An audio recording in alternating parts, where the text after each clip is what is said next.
make sure I can see everybody here. Yeah. I don't know. There we go. Can you see people? Hey, Jess, jump up here real quick. Here she comes. You gotta get your No, camera. you're fine. There's my eighth. So, there we go. Okay. I think so. Good enough. As good as it's going to get, I suppose. Listen, focus. Yeah. I hope everybody can kind of see my PowerPoint. I apologize. We didn't have access to Woods, too, because I'm not special enough to get in there. So, the topic I'm covering today is kind of on the subject of mental illness, but touching more upon bipolarism and bipolar disorder. So, for those of you who don't know who I am, my name's Joe. I'm one of the advanced EMTs here. I'm a nationally registered one, actually. I think I'm the only one left. That is. I've been at this for over 6 years. I've wrote many papers on this already, this subject for college already, which is why I kind of picked it to start with. So, the big thing I want to start off with is what exactly mental illness is and what it's not. Mental illness is just that. It's an illness that affects your mind. It's an illness that is more psychologically in nature. When one thinks of illness, one tends to think of things like diabetes, colds, stuff like that. But an illness can also affect your mind. It can affect anything. So we're going to talk about that here in a second. Anyway, mental illness is broken down into 2 different categories per the National Institutes of Mental Health. There's a serious mental illness, which is kind of more like your schizophrenia, acute psychosis, stuff of that nature.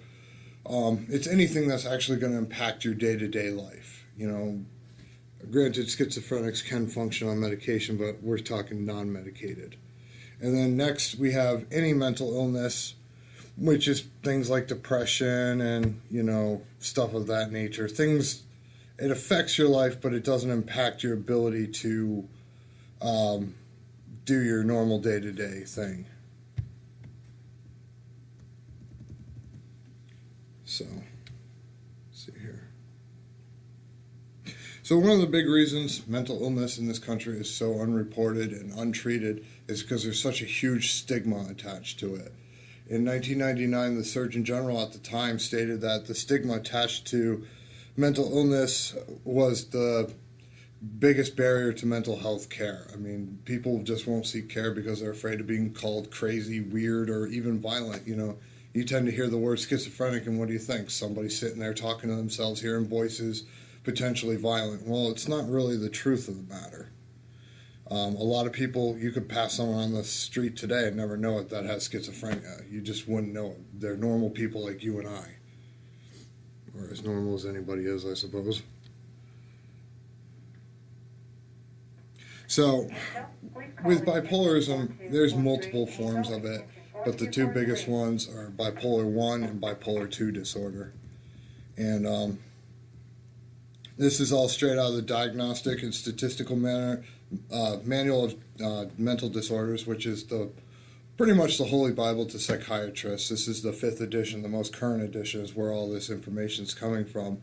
And with bipolarism, especially bipolar 1 disorder, we have the manic phase, which you can either be in a really great mood or really irritated when you're in a manic phase.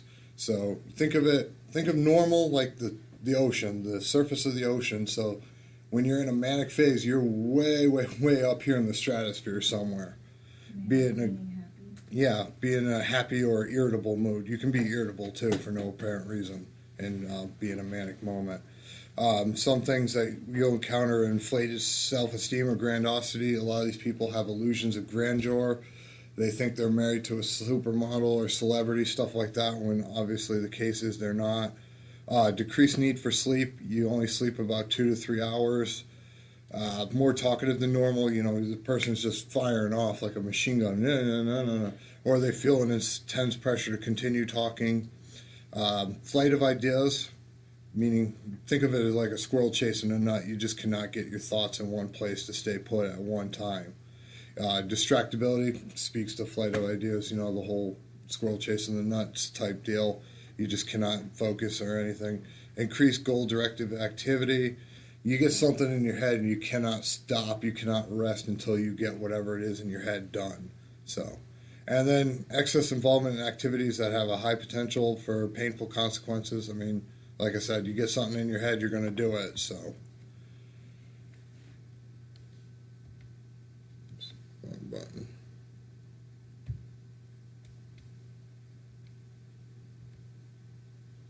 So now, after the manic phase, remember, we're way up here above the stratosphere, and here's the ocean.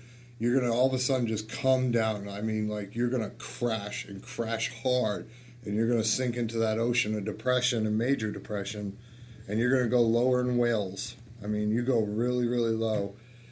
So some of the big things are, markedly disinterest in pleasure at all or almost all activities, meaning you just sit there like a lump. You don't want to move. You don't even want to breathe. You just don't even want to be anymore. Life is just more than you can handle. A lot of people lose weight when they're depressed because they don't want to eat. They don't feel up to it. It just takes too much. You can have insomnia or hypersomnia, which means you sleep all day because life's just not there. Psychomotor agitation, meaning you just can't sit still. You're restless. You're up walking around. You're moving around. Stuff like that.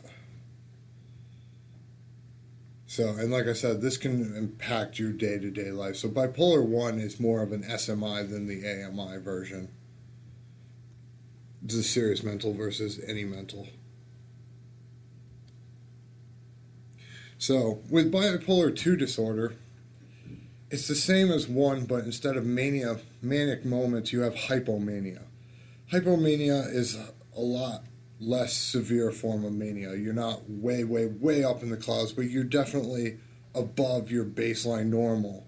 So, expansive or irritable mood, increased energy or activity. I mean, so you go from just having nothing, no energy, just sitting there, pretty much thinking about dying or wanting to die, to all of a sudden you can't sit still because you're so excited. Life is all of a sudden great again, and you got all this energy. And with bipolar 2, the major depressive phase is still the same. You come from up here and you just crash way underneath into the ocean.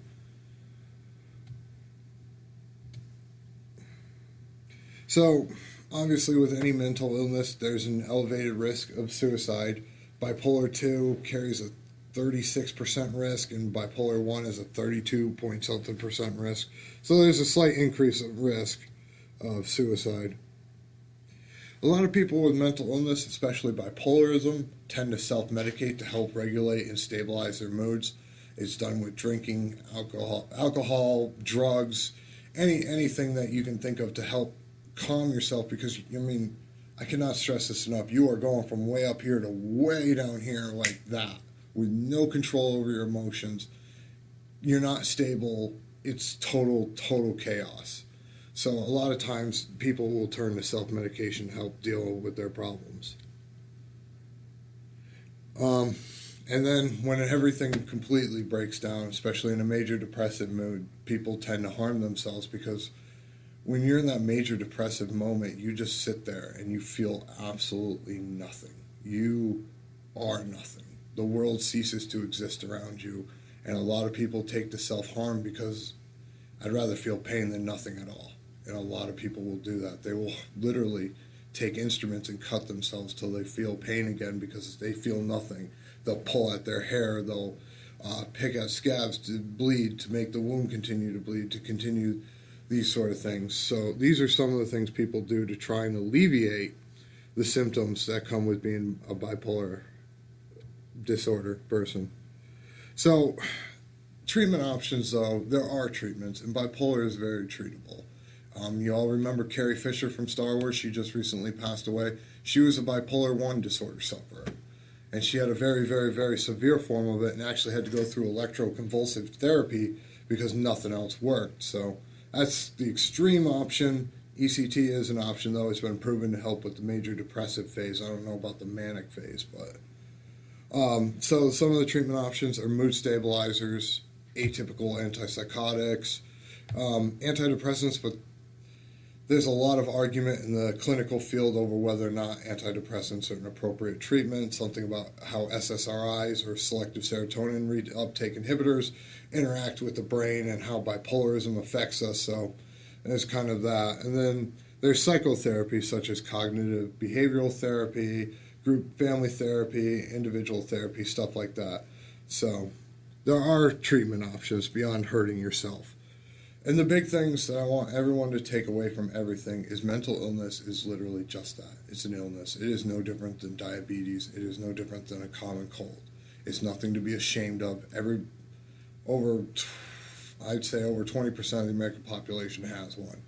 So that's a big thing. Never ever be ashamed. If you're not feeling right, if you're feeling depressed, if you're not feeling yourself, always, always, always seek help instead of letting it get bad.